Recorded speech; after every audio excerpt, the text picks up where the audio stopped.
ꯊꯣꯡꯒꯟꯅꯦ ꯇꯧꯔꯒ ꯊꯣꯡꯕꯅꯦ ꯑꯗꯣ ꯌꯥꯝ ꯆꯥꯕꯁꯦ ꯌꯦꯡꯉꯤ ꯅꯍꯥꯟꯈꯩꯗꯤ ꯑꯩ ꯅꯨꯄꯤ ꯌꯥꯎꯒꯗꯕꯅꯦ ꯑꯗꯣ ꯉꯁꯤꯗꯤ ꯅꯝꯗꯅ ꯌꯥꯎꯍꯟꯕꯅꯦ ꯑꯗꯣ ꯃꯌꯥꯝ ꯆꯥꯕ ꯍꯧꯔꯒꯦ ꯌꯦꯡꯉꯁꯤ ꯍꯧꯔꯣ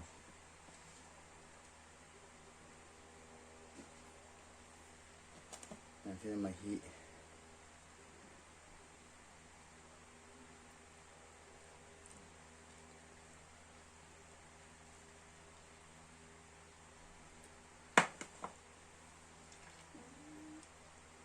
ꯅꯪ ꯆꯝꯄ꯭ꯔꯥ ꯆꯥꯒꯗ꯭ꯔꯥ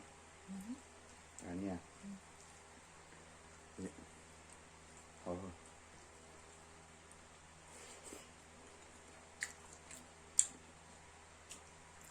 ꯍꯥꯎꯕ ꯍꯌꯦꯡ ꯊꯣꯡ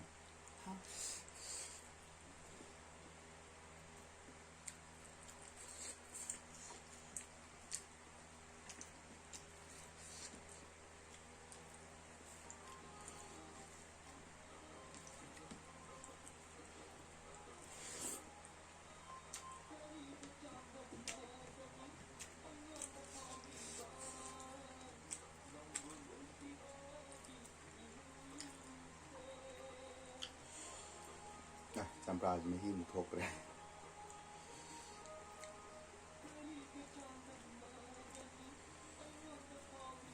ꯍꯥꯟꯅ ꯆꯝꯄ꯭ꯔꯥꯒ ꯇꯧꯔꯒ ꯆꯥꯔ ꯌꯥꯝ ꯍꯥꯎꯕꯅꯦ ꯉꯁꯤ ꯃꯍꯤ ꯑꯝꯇ ꯌꯥꯎꯍꯟꯗꯦ ꯆꯝꯄ꯭ꯔꯥꯁꯦ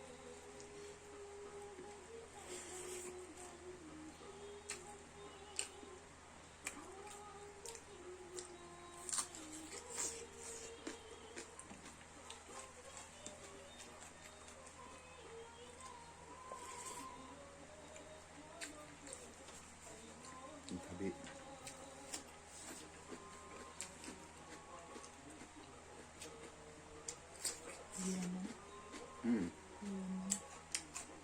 ꯂꯤꯔꯦ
ꯀꯥꯂꯦꯟꯗꯅꯦꯁꯦ ꯑꯃꯨꯛ ꯁꯥꯔꯒ ꯑꯃꯨꯛ ꯁꯥꯗꯦ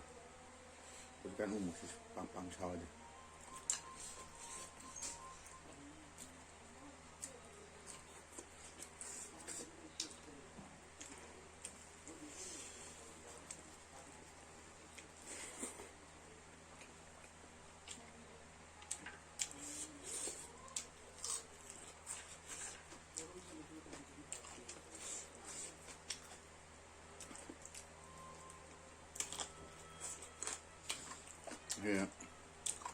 ꯑꯩ ꯅꯨꯄꯤꯁꯦ ꯑꯍꯥꯟꯕꯅꯤ ꯈꯔ ꯏꯀꯥꯏꯔꯦ ꯃꯊꯪꯗꯗꯤ ꯆꯦꯂꯦꯟꯖ ꯑꯣꯏꯅ ꯇꯧꯖꯔꯒꯦꯅ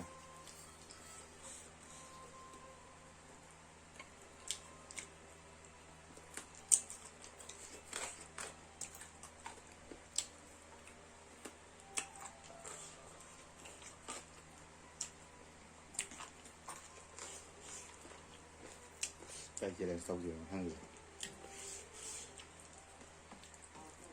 không làm được không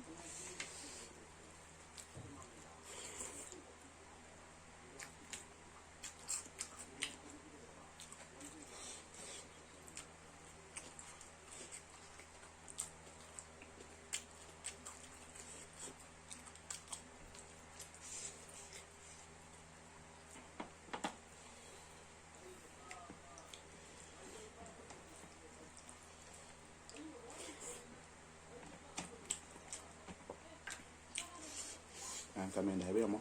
thằng cái chia lên sâu cái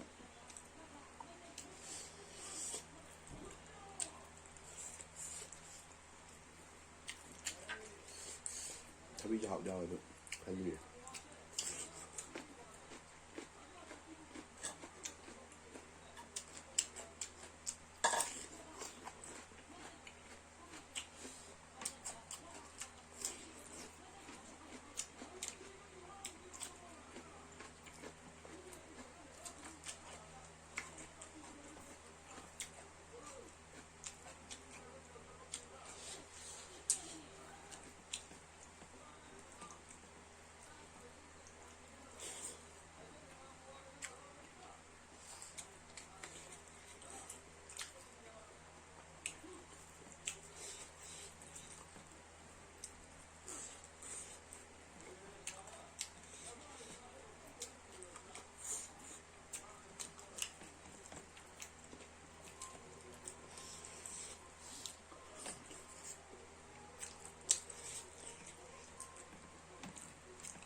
không vào sao được quyền tới này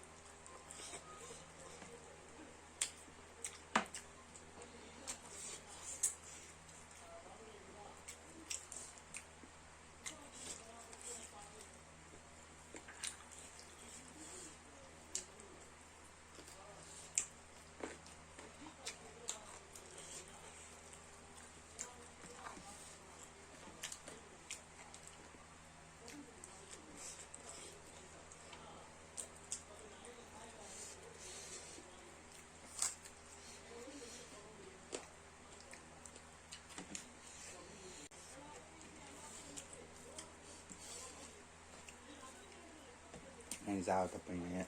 chia lên sâu cái là bên phá sản nhé xin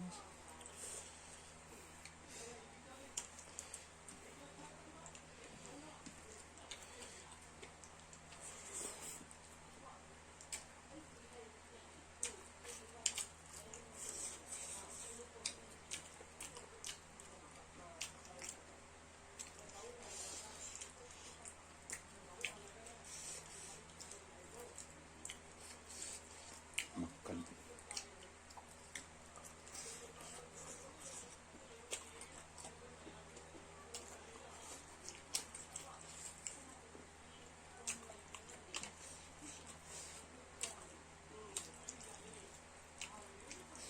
cái đi nên mua sao không sao lại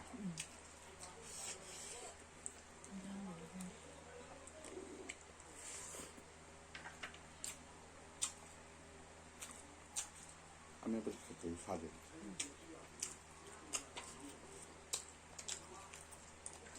rang được không đi mà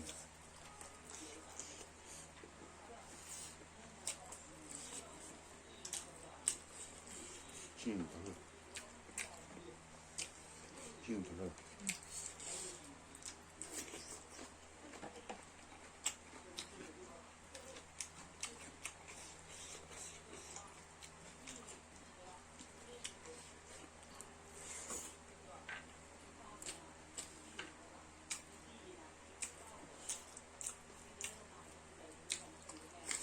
nghe thuồng một cái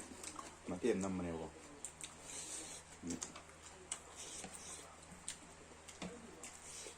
mà đôi cải tàu lên cành mà tiền hẳn năm là tuổi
이러는데 아무거나 하고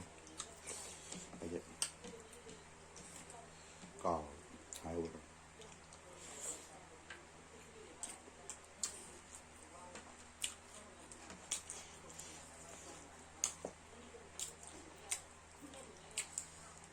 이것저것 잘 양념을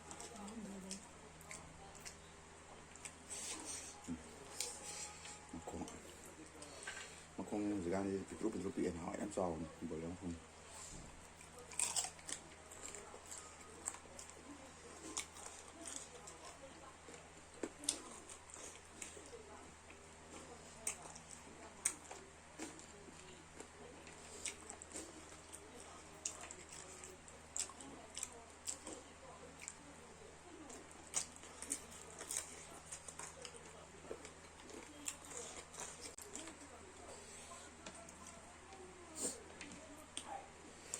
뭐 일단 좀 사갈래고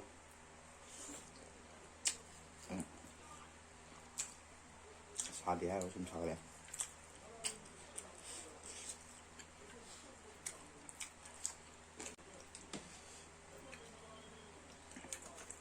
ăn cho 사토 làm đâu ăn lùa này này nhầm đâu mà làm gì à cái gì 사토 cái 사토 cái dây bên này cái gì nhìn cháu ăn trái lê vào 사토 cho cái dây liền cái sao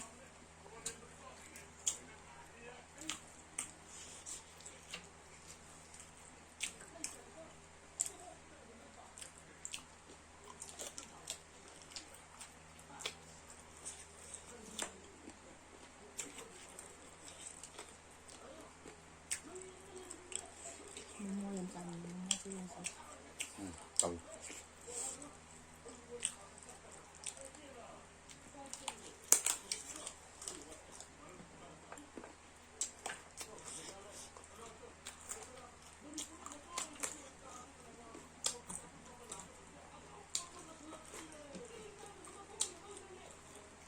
cũng không phải rồi mình khô nó phải dây không phải rồi em thấy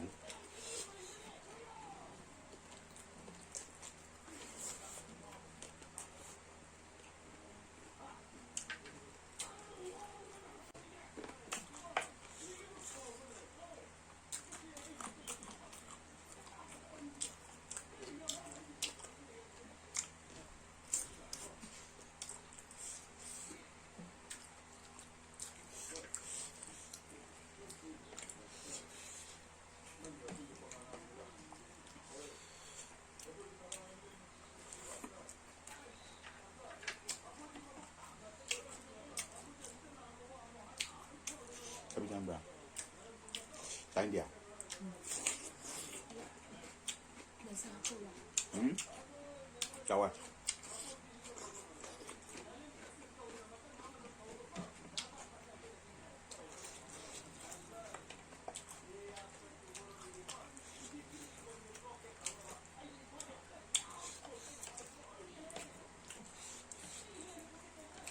cháu ăn cái này chay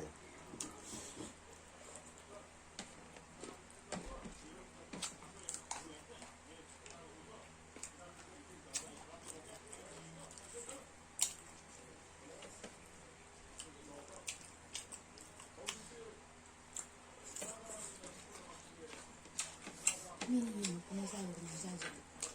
con đố 뭐냐 이토 과도 이건 막 부모가 막 던자고 해 hơi tôi còn không có sao gì sao làm đẹp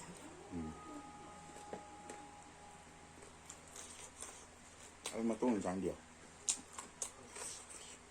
얼마 콩음바 얼마 사음바 nhưng mà không làm cái này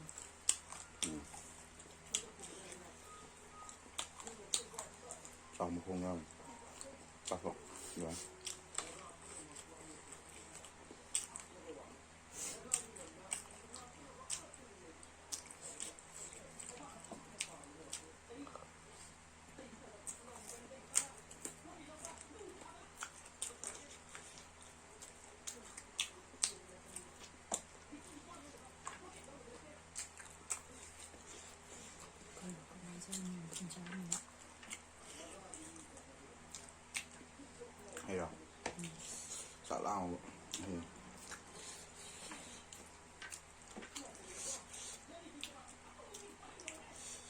ตัดหลด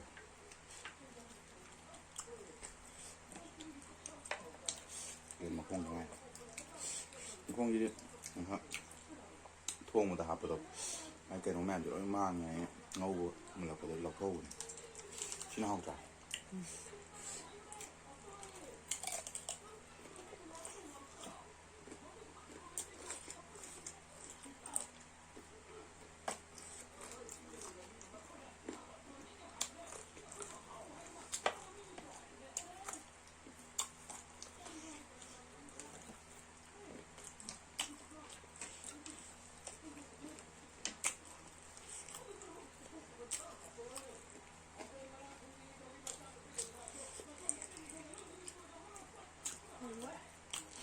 วัวอ่ะ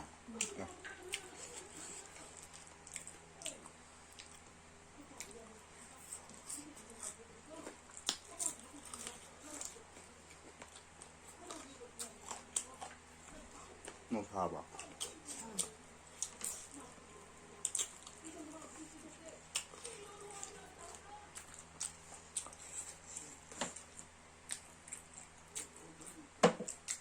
แล้วโมชั่นสร้างเหมือนกันใช่ไหม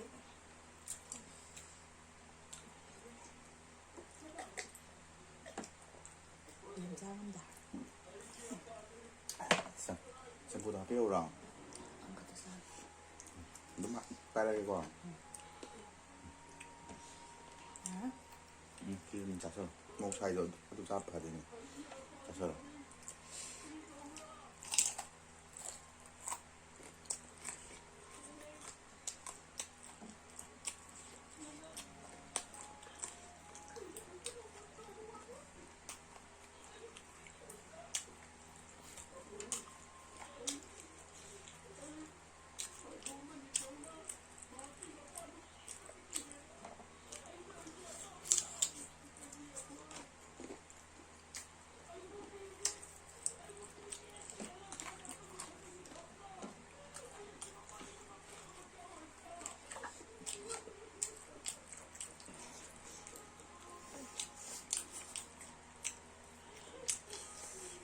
ทำให้มองกัน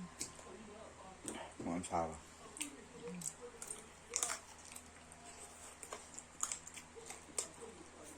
ตัวหมออันนี้มันคล้ายๆปะ ย่านชาบุรีไม่ติดดูสร้างเป็นชื่อเดียวกันจักเทียมเลยนะ ตัวหมอนี่มันคล้ายมันหมอสู้เขาข้าวกัน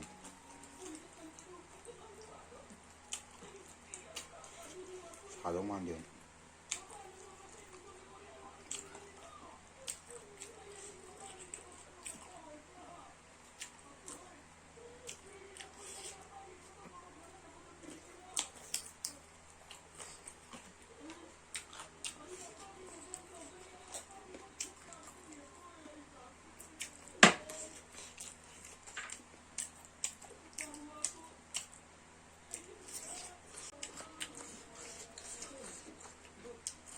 จำพุด